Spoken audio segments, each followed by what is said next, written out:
Na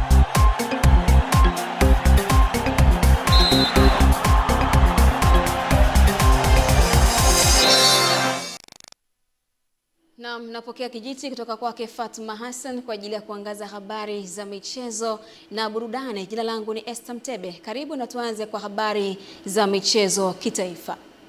Serikali imetangaza zabuni ya utekelezaji wa mradi wa ujenzi wa shule 7 za michezo nchini, ikiwa ni hatua muhimu ya kuimarisha ukuzaji wa vipaji vya michezo kwa vijana. Hayo yamesemwa bungeni jijini Dodoma na naibu waziri wa habari, utamaduni, sanaa na michezo Hamisi Mwinjuma wakati akijibu swali la mbunge wa Nkasi Kusini Moses Kaegele aliyehoji serikali na mpango gani wa kujenga shule za michezo kwa kila jimbo, hasa katika jimbo la Nkasi Kusini ili kuibua vipaji vya wanasoka nchini, ambapo mikoa itakayonufaika katika awamu ya kwanza kuwa ni Singida, Tanga, Ruvuma, Pwani, Dodoma, Kagera na Mtwara.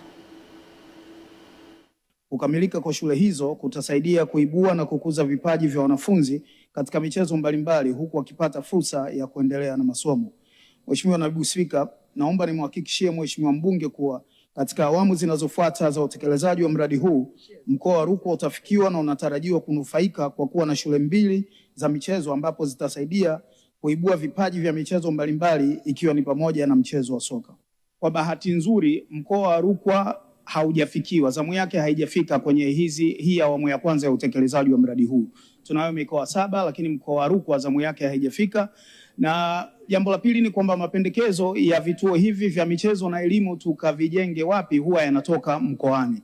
Kwa hivyo ipo nafasi ya Mheshimiwa Kaegele kujadiliana na wenzetu wa mkoani ili kuweka msingi wa hoja yake ambayo ni nzito kusema kweli, kuhakikisha kwamba kituo hiki kinapelekwa Nkasi ili watoto wa Nkasi waweze kupata nafasi ya kuonyesha vipaji.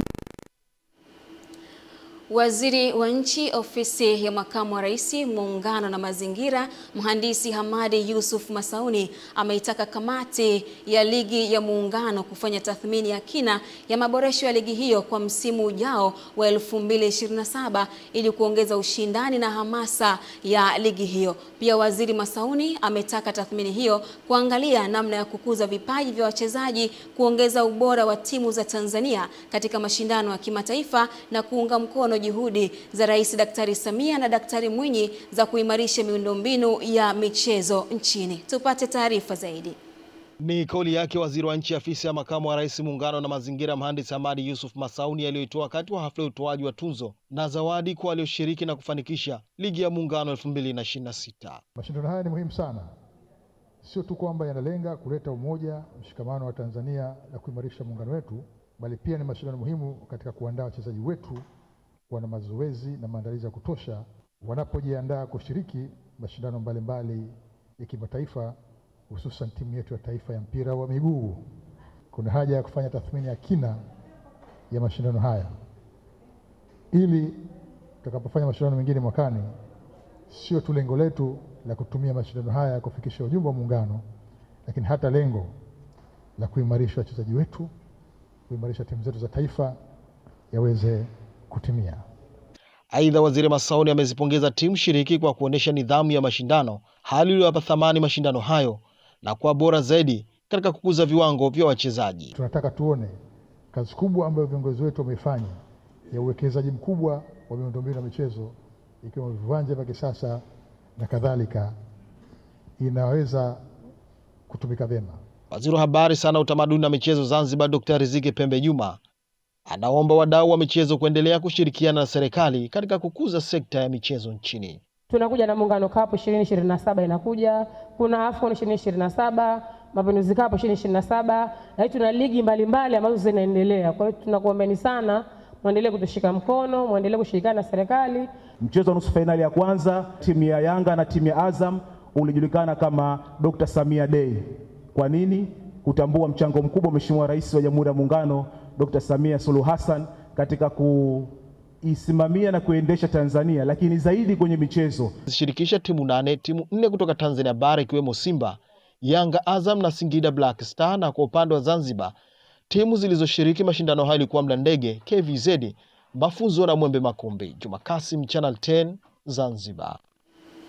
Tukitoka huko Zanzibar kwingineko, mkuu wa mkoa wa Dar es Salaam Albert Chalamila amesema mkoa uko tayari kwa maandalizi ya michuano ya mataifa ya Afrika AFCON 2027 yatakayofanyika kwa ushirikiano wa Tanzania, Kenya na Uganda, ambapo kwa upande wao watashirikiana kwa karibu na TFF kuhakikisha mashindano hayo yanafanyika kwa mafanikio makubwa na kuiletea Tanzania heshima kimataifa. Chalamila amesema hayo alipozungumza na waandishi wa habari baada ya kutembelea makao makuu ya TFF yaliyopo Ilala Karume, ambapo alipokelewa na rais wa TFF Wallace Karia. Katika ziara hiyo, rais wa TFF Wallace Karia alimkabidhi jezi ya timu ya taifa mkuu wa mkoa wa Dar es Salaam kama ishara ya ushirikiano kuelekea maandalizi ya AFCON 2027. Wale mliobahatika kufika Morocco na maeneo mengineyo, kwa wenzetu ambao wamekwisha endelea, yapo mengi ambayo tumejifunza na ambayo tungetamani sana yaweze pia kuhamishiwa hapa kwetu katika mkoa wetu wa Dar es Salaam. Kwa ukiangalia huku nje, zipo jitihada kubwa ambazo zinaendelea kufanyika kutengeneza hii miundombinu kama nilivyosema, barabara, miundombinu hii ya umeme, miundombinu ya maji, pamoja na miundombinu mingine yote, kwa sababu tunajiandaa kupokea wageni wengi. Huwa inasikitisha sana unapokuta investment kubwa imefanyika, halafu tunakuwa kwanza kutolewa kwenye raundi ya kwanza kabisa. Hiyo inaweza kuwa sio tu kilio, lakini ni hasara kubwa sana. Kwa hiyo sisi ombi letu ni hilo kubwa sana, kwamba tusije tukapoteza muda tukapiga mbwembwe huku nje nzuri na nyingi sisi kama wananchi wa mkoa wa Dar es Salaam, halafu kundani mwisho wa siku tukaja tukashika tamu.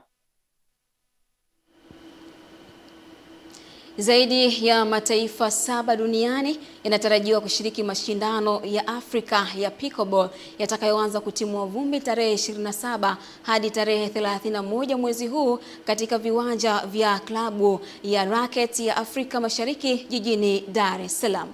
Akizungumza na waandishi wa habari za michezo, rais wa chama cha Pickleball Tanzania, Kartik Kapoor, ambaye pia ni makamu wa rais wa Pickleball Afrika, ameyataja mataifa ambayo yatashiriki mashindano hayo sambamba na lengo lake, huku kwa upande wa makocha na wachezaji wakieleza utayari wao na kuelekea mashindano hayo. Sasa ni mashindano naanza tarehe 27 na alafu ni tamaliza 31. Kuna Kenya, Congo, Rwanda, Uganda, Tanzania, South Africa, Dubai, India, amongst others nimefika hapo kucheza mashindano.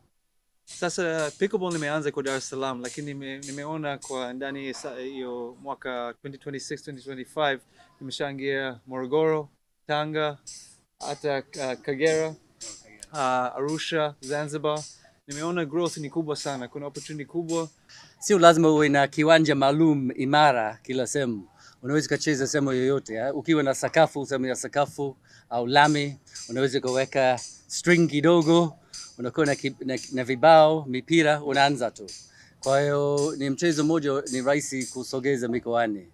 Na uzuri wake pia sio mchezo ya watu wenye uwezo tu, hata watu ambao hawana uwezo sana wanaweza kaanza.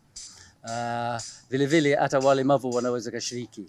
This time it's a massive change. I see everybody is really understanding the game, playing really well now, not just hitting hard and that common.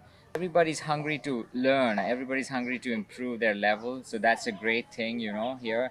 And I see communities are really doing small events. Kwa kweli tumejiandaa vizuri mwaka huu, nadhani tutakuwa tunapata wachezaji wengi wageni ambao hatujawahi kucheza nao, kwa sababu siku zote hata mwaka jana mashindano yalifanyika, wachezaji walikuja wengi, lakini mwaka huu wanakuja wengi zaidi. Matarajio ni ile tu, kufanya vizuri na namna ninavyoweza. Tukikuwa washindi tutashukuru Mola, na pia kujiandaa, tunajaribu kuzoea kwa acclimatize kwa easy conditions, kwa vile sisi kule Nairobi hii mazingira ni tofauti kidogo. Naam, taarifa hiyo ya pickleball na ikautoa kwenye habari za michezo kitaifa, na sasa tukaangaze nini kimejiri kwa upande wa habari za michezo kimataifa. Klabu ya Mamelodi Sundowns ya Afrika Kusini imefanikiwa kutoa ubingwa wa ligi ya mabingwa barani Afrika baada ya kutoka sare ya bao 1-1 dhidi ya AS FAR Rabat ya nchini Morocco katika mchezo wa marudiano wa fainali uliochezwa mjini Rabat siku ya jana. Matokeo hayo yaliifanya Sundowns kushinda kwa jumla mabao 2-1 kufuatia ushindi wa bao 1-0 walioupata katika mchezo wa kwanza uliochezwa mjini Pretoria, Afrika Kusini wiki iliyopita. Kiungo Teboho Mokoena alifungia Sundowns bao muhimu kabla ya mapumziko, huku kipa Lonwen Williams akiokoa penati muhimu kipindi cha pili na kuisaidia timu hiyo kulinda ushindi wao.